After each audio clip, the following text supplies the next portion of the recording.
Hello class, my research rainbow is on an article titled High School Coaches Experience with Openly Lesbian, Gay, and Bisexual Athletes. The article centered around the characteristics of coaches who feel more efficient and comfortable coaching openly LGBT athletes. An area of focus I will center my video around is the use of social media in regards to this issue. The main question posed in this article centered around the ability of high school coaches to influence perspectives and reduce prejudice towards LGBT athletes. The hypothesis of the article indicates that professional development opportunities are limited for high school coaches, and the lack of resources to educate coaches is also an area of concern for the researchers. Key research in the Lit Review. So 21% of LGBT athletes self-reported that they have been targets of derogatory remarks on social media, which is actually double the percentage experienced by heterosexual athletes or teammates.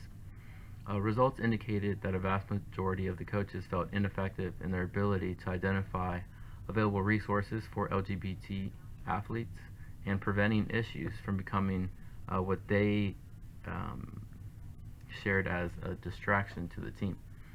This is particular concern because LGBT athletes also have very few role models and other sources of support from the community and from the education system. So why this is important will allow me to segue to the discussion of the methodology and the findings.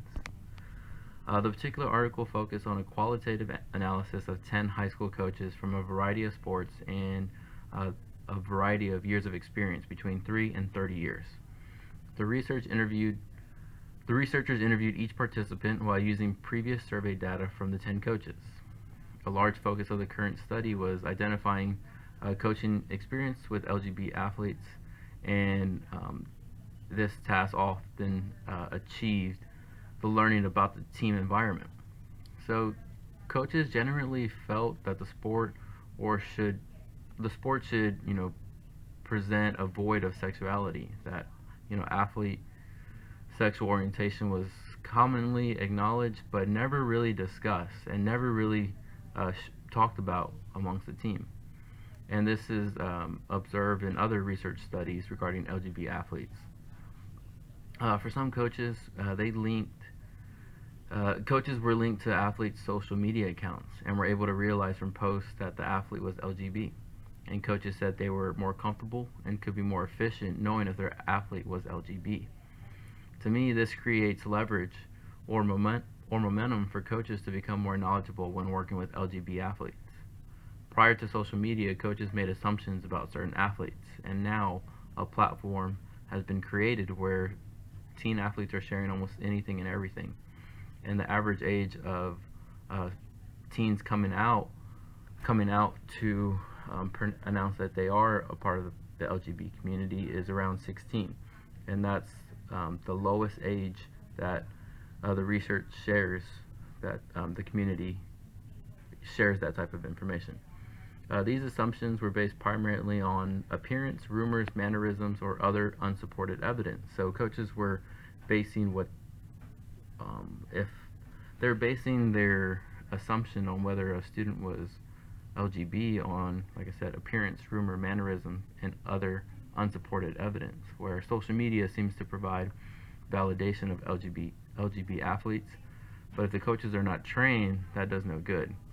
The Lit Review research and results reveal that coaches who had higher productivity with regard to LGBT athletes were those who had coached openly LGBT athletes previously, had some type of diversity training, and who were younger.